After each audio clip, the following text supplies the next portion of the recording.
a nice job of putting together this video clip for us. He compiled this. It was interesting because as you think back to when this occurred, you kind of forget how long we've had this for a while. You forget all the things that went into it, and what it used to be like when we had our elevatorette. Who was stuck in it? Yeah. How many different times we had people have an experience in it. Before I start, I'd also like to thank Darlis Orth for the wonderful cookies that she made to celebrate. Apparently she thought these would be better than donut holes, and I think we all would agree. So what we're going to do today is just kind of take a step back into the past. Dale is going to walk us through, he had the quiz. The vision for what we see out here goes back a long ways. And, it went through a number of iterations. There were some tough decisions that were made when we started into this because, if you recall, we started the fundraising for this back during the recession. And everybody was going, how are we going to do that? So Dale's going to kind of take us through that journey. And then we'll talk a little bit about actually paying off the mortgage and have a small fire. And then we're going to talk about where we go from here. Because if you think about the sign that's outside, it's, building on the past, looking to the future, right? So that's probably the biggest thing about this now is we have an opportunity to look to the future. So we'll talk a little bit more. I'll turn it over to Dale. For those of you, not only was he involved in driving a lot of it, but the year that we decided to build, he retired from his other job. And then I'm not sure whether it was help or hindrance to Dean or Don, but as we were building, but I think Dale was here almost every day and has a nice collection of photos, some of which he's going to share with you and talk about. Thank you. Good morning, everyone. It is indeed a day that's been a long time coming, but we are here. And, all of you made this happen. And so I'm going to walk through, I have a PowerPoint I put together, kind of take us through the history, because I think it's important that we go back, as it's been mentioned by Gary, and see how we got to where we're at today. So. You're going to have to tell me when. Okay. Go ahead.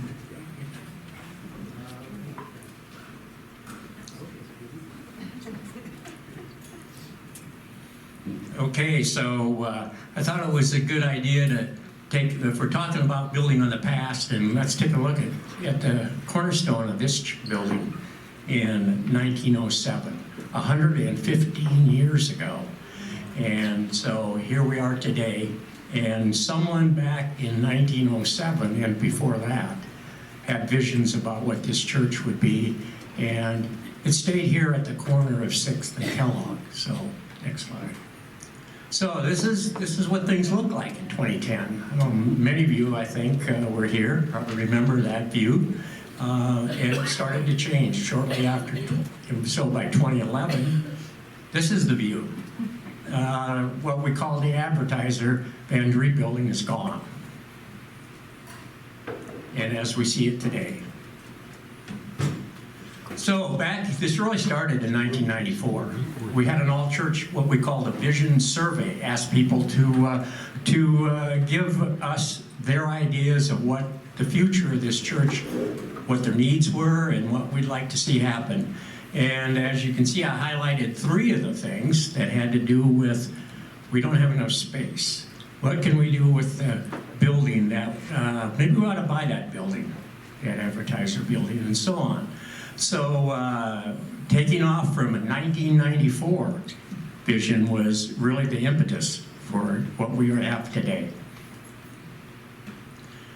So what happened after 94, in 98, we're fortunate to have a foundation in this church. The foundation decided to go ahead and purchase that building for $500,000. They had to take out a loan on that to buy the building, but we need to really remember that how important that foundation was to really getting this project going. So in August of 2006, the Church Council approved what we call issuing a request for information. The foundation then again stepped up and made the church a $20,000 loan to help do that study. So we contracted with SVPA Architects in West Des Moines to develop the facility master plan. I'd like to just mention one thing at this point. The principal architect was Tim Olson.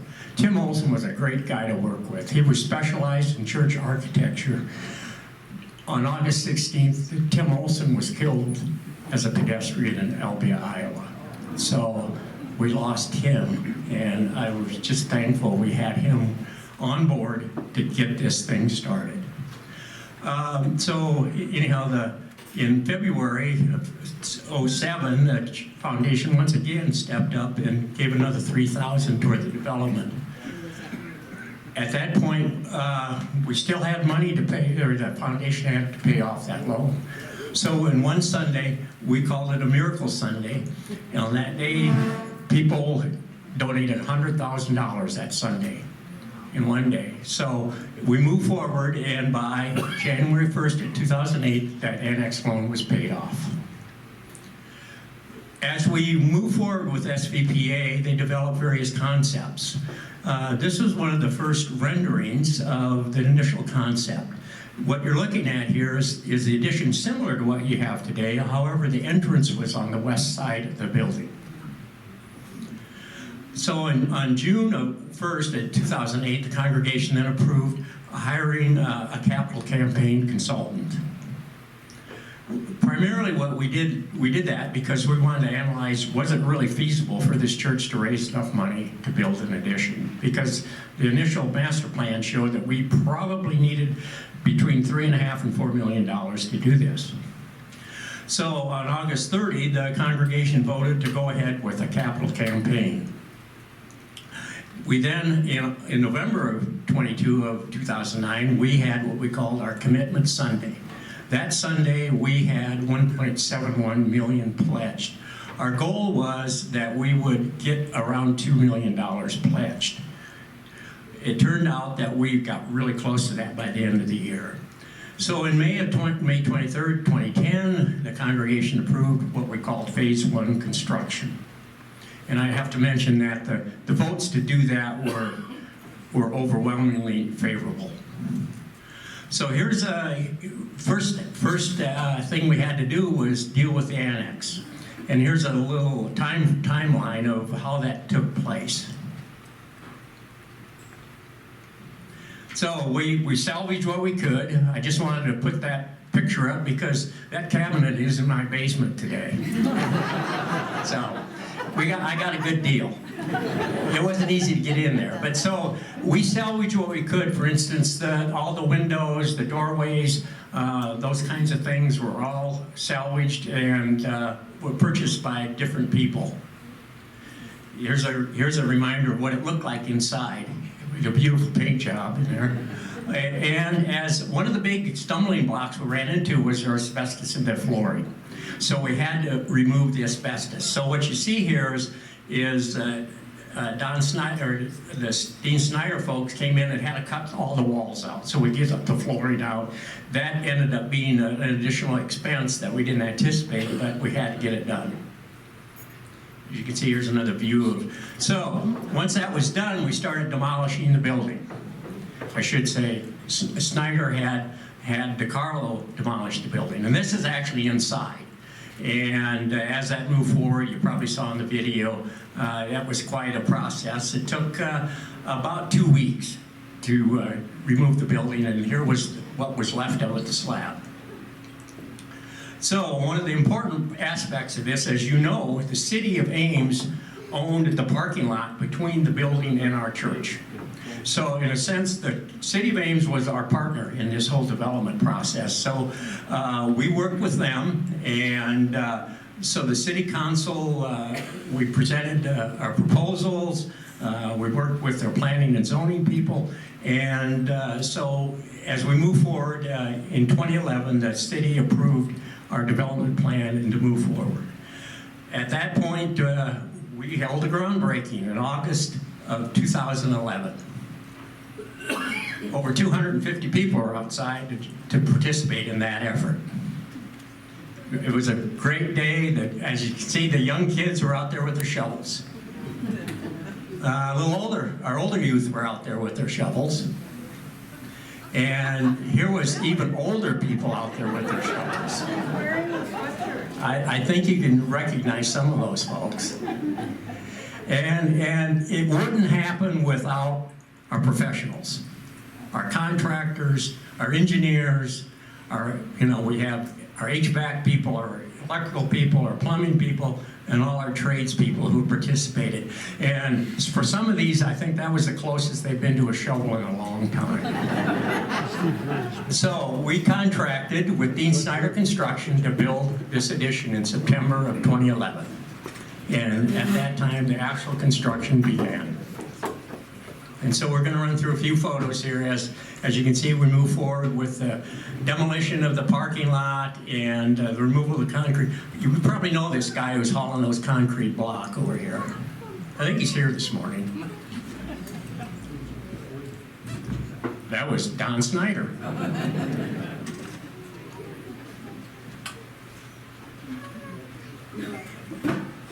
So as you can see, we had quite a bit of excavation going on there on the south side of the church. October that year, we poured the first footings. We started laying concrete block on the east wall, and we began demolition of the old entry, south entry to the church. And then you'll see some photos of that here. And they're pouring the footings. There's Don setting what they call the rebar. And here's we start forming up the walls for the first floor. Laying of the first cornerstone, I would call it, in a sense, this is a cornerstone. This is the first block that were laid. And as you can see, they continued quite rapidly, in fact, with laying up the walls. Hey, here's something familiar to a lot of us, right? If you walked in the south entrance, that's what you saw. This stairway. Here we are. They began to actually do demolition of that old south entry. One of the things we had to contend with was the electrical situation. As you can see, the main electrical feed into the church was on that south side, and so that did present some real problems. But we were fortunate to have Nelson Electric understanding how best to proceed with that and make sure we didn't lose power to the church.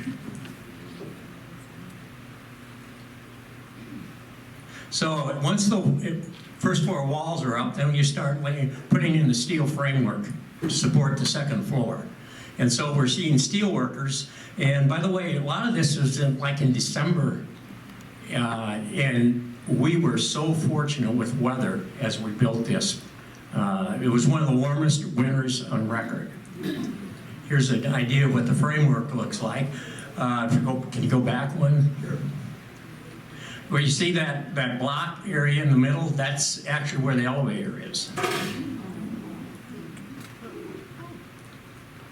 So, I don't know if you remember this, we gave people the opportunity to put their John Henrys, so to speak, on some of the steel beams. And I just have a few slides.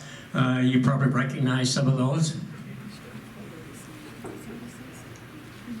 So here's as we did the steel framework for the skylight in the entry.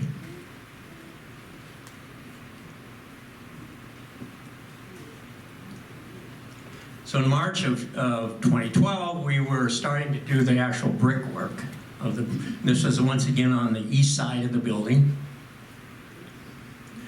By March 2012, the roof deck was completed. And here was the day we actually installed the skylight. As you can see, it's pretty strong. People were concerned that, well, what if we have a hailstorm or wind or whatever? Would that be something we have to be concerned about? Well, not really. It's very strong. And here's a view of it from the inside as it was just installed. Here's where they actually had laid the steelwork for the second floor, and they're pouring the concrete for that second floor. And to pour that concrete, you have to pump it. And so you see that big hose, it looks like, that's actually concrete coming in from a pumper.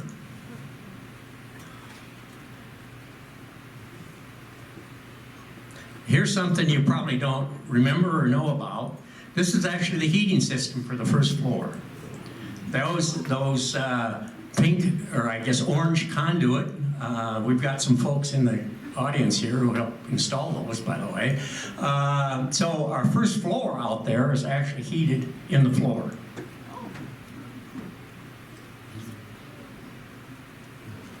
Here we are pouring the concrete on that first floor.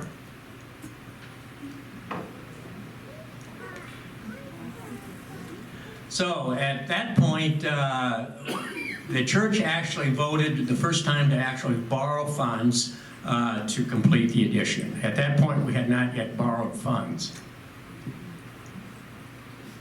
And here are some of how it used to look. I wanted to give you an idea. Remember where this was? Right here. That's the wall there. There's the elevator. There's the little door to the elevator. And there's the stairway between the fellowship hall and the second and the sanctuary.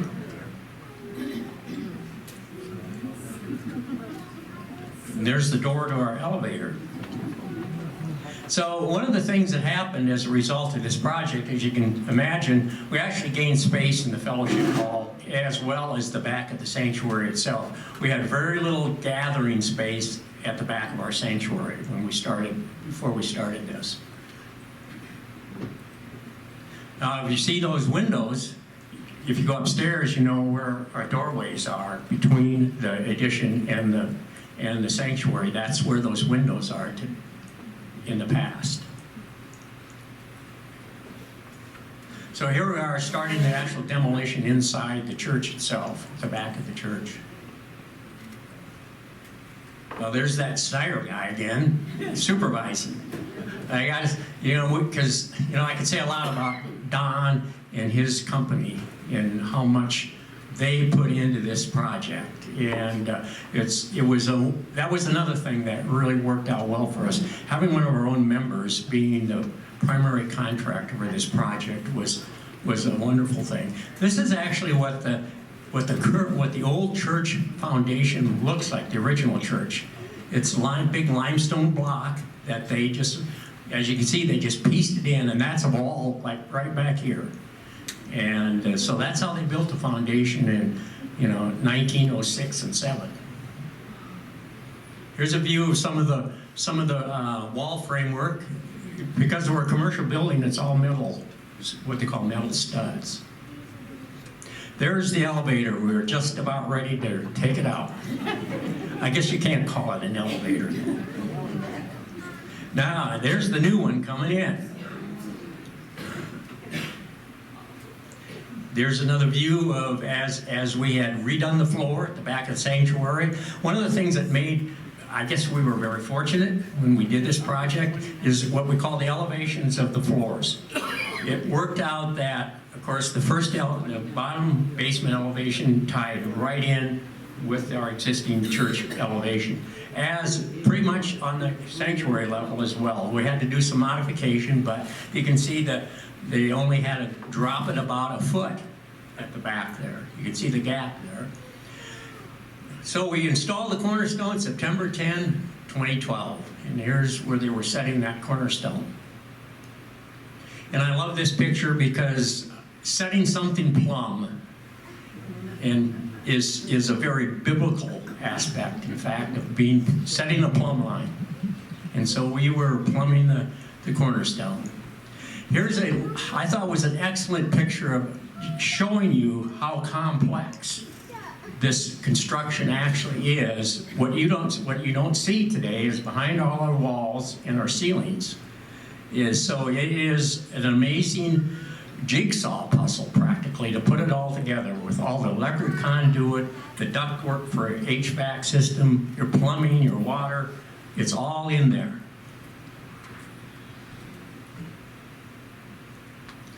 That's in one of the restrooms, the plumbing. Here's a view from up above. By November of 2012, we were pouring the concrete outside.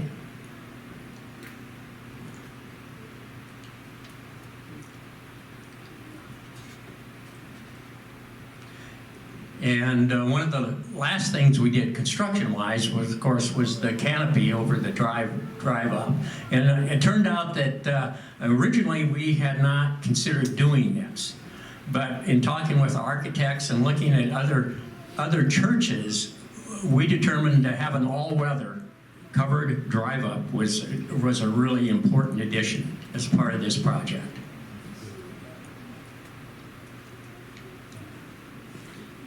As you can see, we're getting now into a lot of the drywall has been up, and the prominent staircase, the concrete work has been done. Finishing up on the canopy. And one of the interesting things was the Knott family approached us, and they were interested in having a memorial window installed in honor of their parents.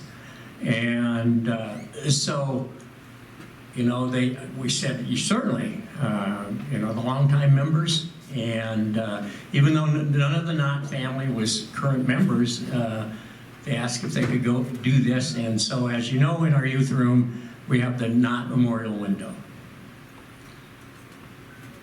And a stained glass fabrication company out of Minnesota did this.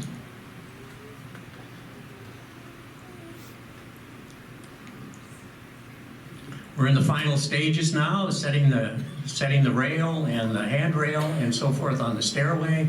And here's how you got the carpet in.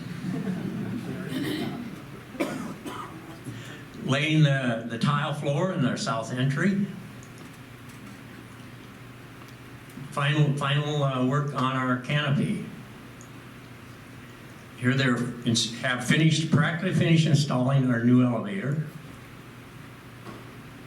And as the handrail work continued, one of the things, that's one of the design aspects of a project like this is the detail.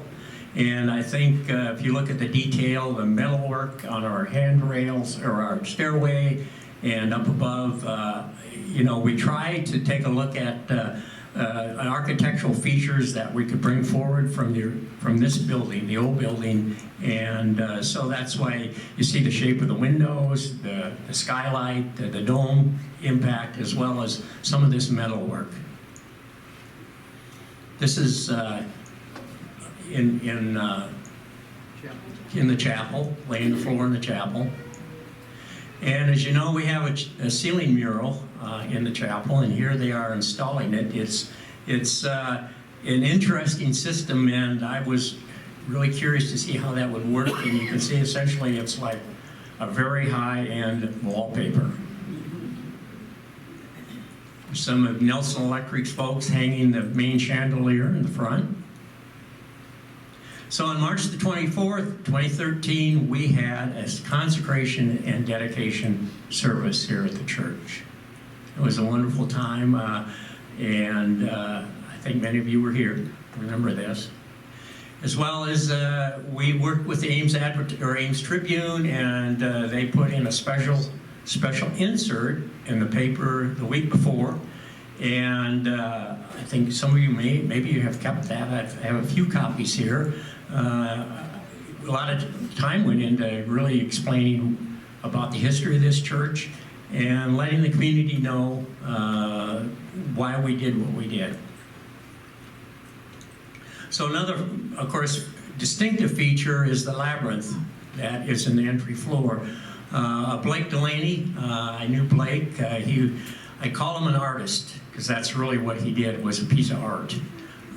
He just worked from photos and of labyrinths. This is a well-known style, and so he had finished really laying out the edges, and you can see essentially he draws it out on the floor.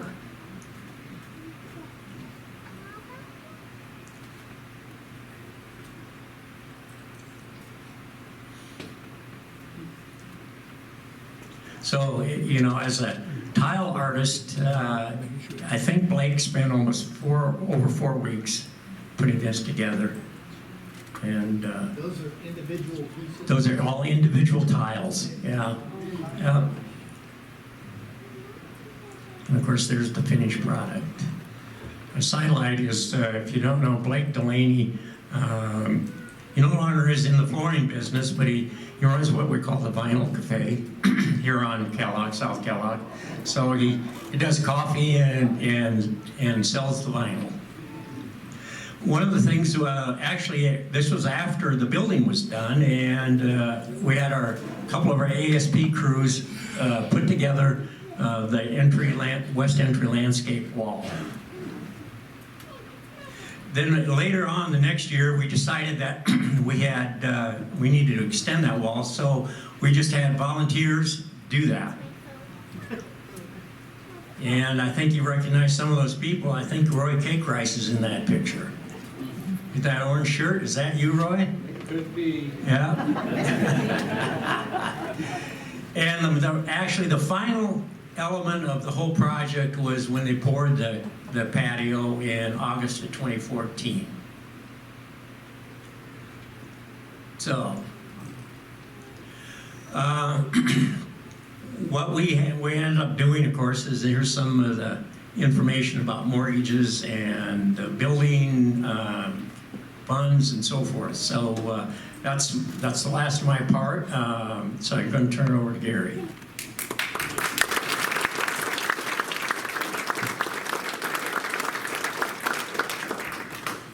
Before I forget, Nikki reminded me that our DS, the district superintendent, was planning to be here today, but apparently he got called away to preach. So he wanted to congratulate us on this achievement. So in 2018, I think we're a couple slides, we need to go back a couple slides here. Okay, in 2018, we were wrapping up capital campaign number 3. And at that point, we were paying $7,000 a month for mortgage payments.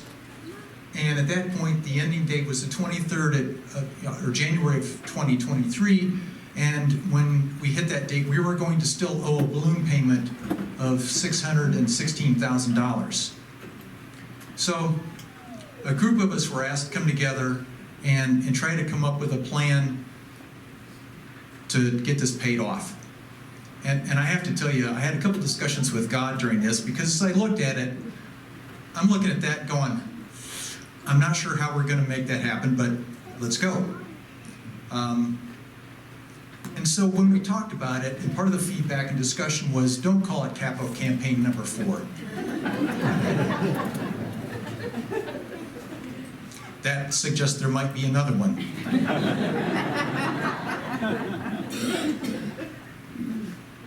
So we did some listening posts and some discussions. And as you think back to some of the things we were doing and some of the things we want to do, we said, well, we want to make disciples beyond the walls of this building. And we heard that in this morning's sermon. And we also talked about we wanted to get beyond the building costs to focus on stewardship for missions and ministries. So we came up with the name Beyond the Building as kind of the name for completing the payment of the mortgage. So we'd gone through a number, and Clarence did a lot of work along with some others. We went through a number of loan updates and seemed to get the mortgage rate down and extend that balloon payment out. I was a little concerned at that point that we were kicking the can down the road, but we were doing what we needed to. We kept the payments the same throughout this. But as we came into late this spring, we got a significant gift from somebody. And after some discussion, once again, the foundation stepped in, and we said, okay, if we take the money we have in reserve to pay off the mortgage, and this money from the foundation, we can go pay this off. And so that's, after some discussion, that's what happened in June. So we paid the loan off. And, that was rather significant. So, I checked, I don't think we have spring here. Oh.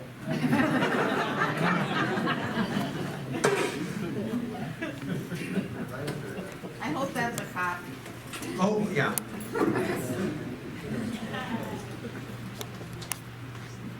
Come on. So, while it's burning, let's go to the next slide. Oh, well, first, last, not least, a big thank you, because Dale compiled a list with some help from others of all the people that contributed over the 3 campaigns plus Beyond the Building. And what was the final number? Do you remember? 404 donors, that's individuals and families, and as of August 1st, they have donated $4,339,000 to the project.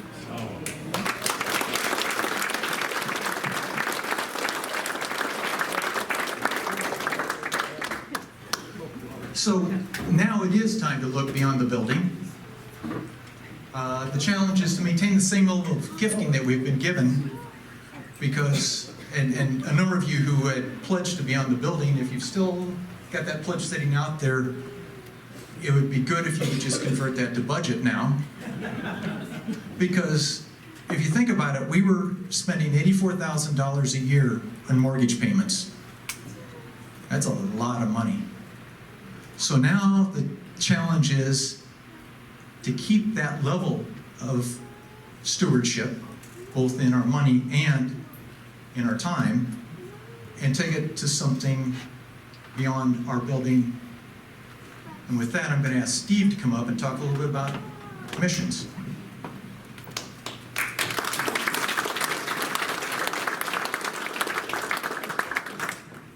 I do have.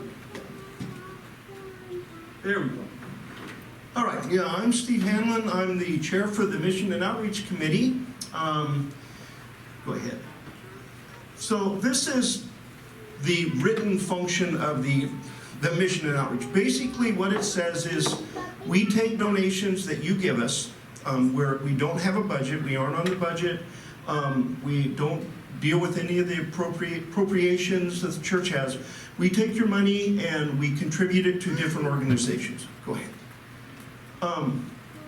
So in the past, the focus has been taking this money, giving it to organizations. We're very thankful for the congregation for that. When I stepped in, there was a slight change, because that's when the mission statement changed. And so we kind of changed. So part of our mission and outreach is to become the hands and feet of God by rolling up our sleeves and becoming more disciples outside these walls. So I'm going to give you kind of a quick overview of the monetary, where your funds go, and how they're split up. And then I also included a little bit of that hands and feet thing. So these are the 4 areas where we look at donating, money that's given to us. We locally, the Iowa Conference, nationally and internationally. As far as the local, these are some just examples of where that goes. Food at First, Emergency Resident Projects, Good Neighbor, Access, YSS, the Bridge Home.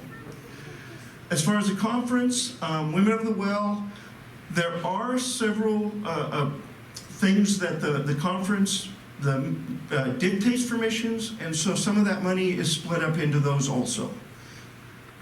As far as nationally, we have UMCOR, and this is the UMCOR that when we donate for floods, tornadoes, whatever, that happen in the United States. That's this part of UMCOR. We also have Self-Help International.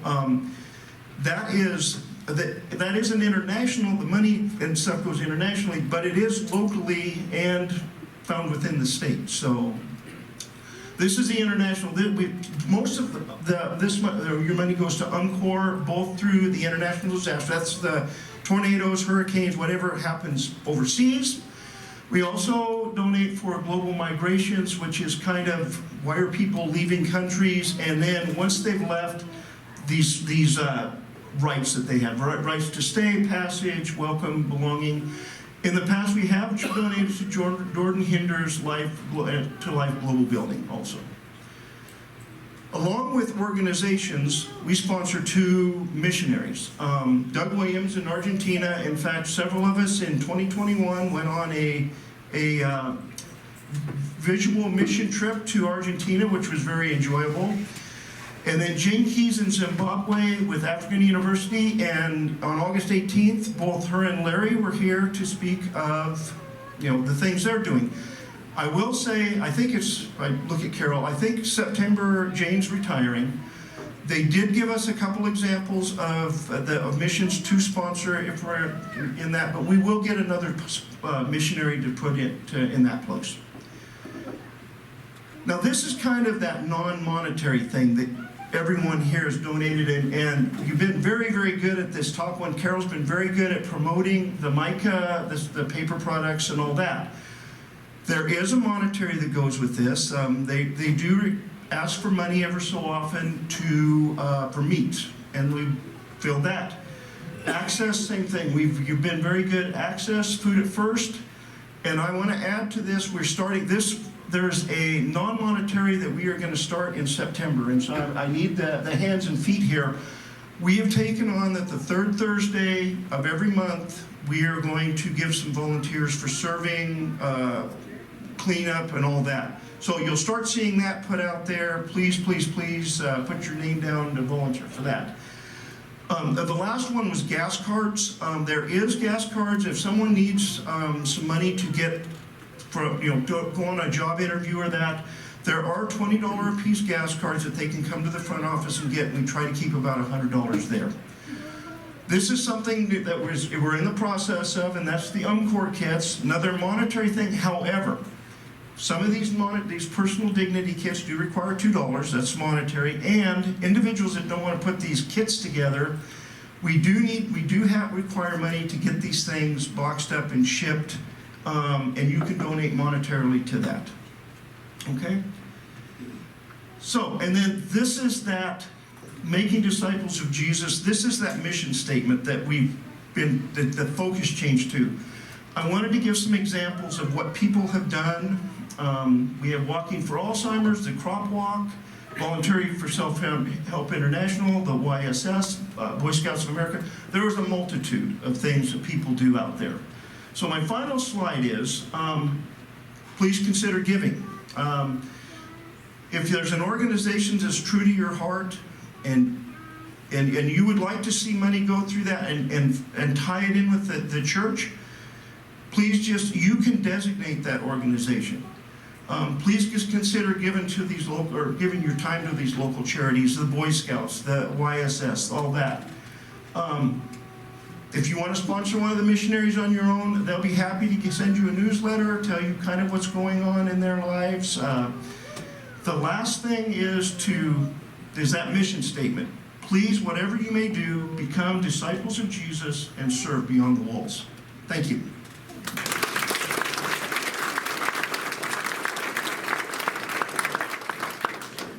Thank you, Steve. And now I'm going to turn it over to Kevin to kind of close us out with kind of a vision of where we're headed. All right, thank you. I'll try to be really brief here. I do want to say a few words on behalf of the church leadership and my co-chair, Sharon Bowen. I know she's over there. So, first of all, thanks to everybody. Huge project here, and it took everybody's contribution, large, small, whatever it was that you did to contribute to this project. It's a great example of a whole bunch of us coming together to create something really big here. Also, just a brief thank you to Gary too. You know, Dale, I think he was part of the construction committee early on. As you see in the slides here, he kind of followed this thing all the way through to not the last campaign, but the beyond the building efforts to get this thing paid off and all the way through to organizing today's celebration. So thank you, Gary, for that. I used to do a little bit of sales trading early in my career, and we always used to talk about the sale is never complete until the invoice has been paid. So even though we've had a great opportunity to enjoy the building for the last 10 years or so here, today we can say the project is truly complete. The invoices have been paid, so that's great.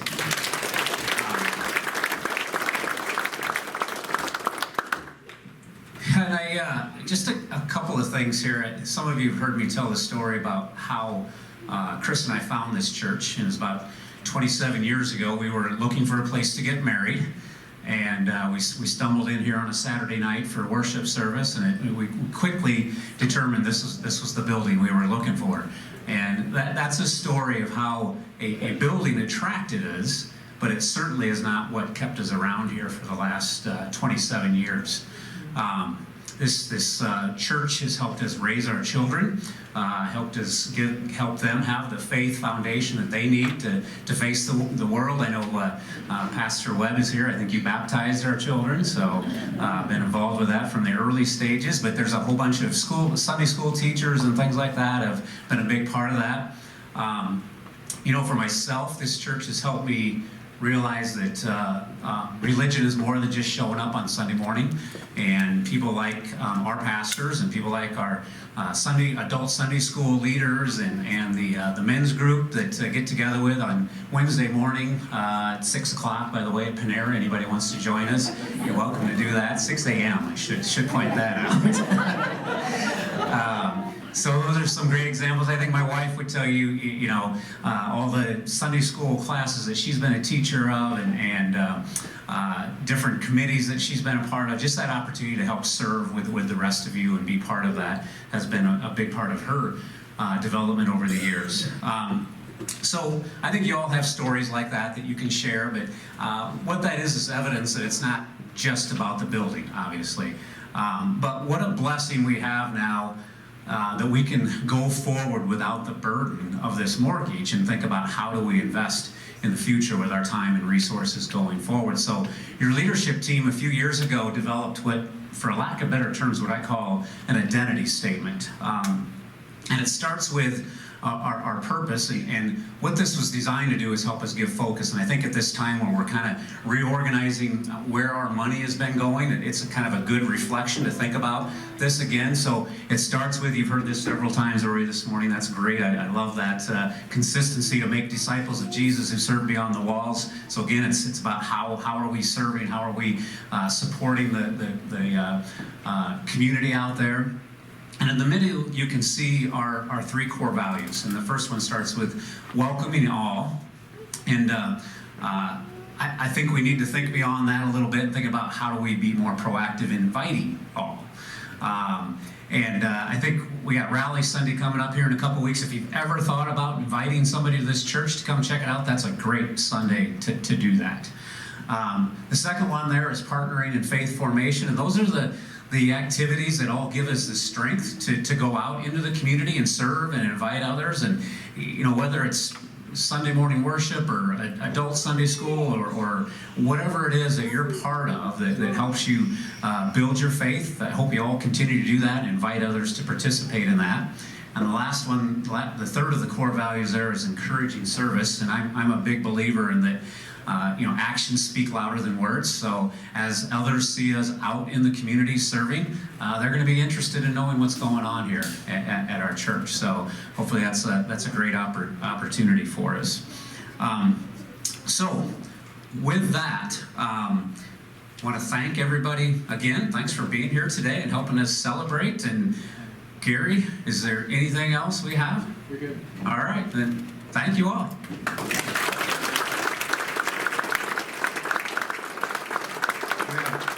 One more comment here.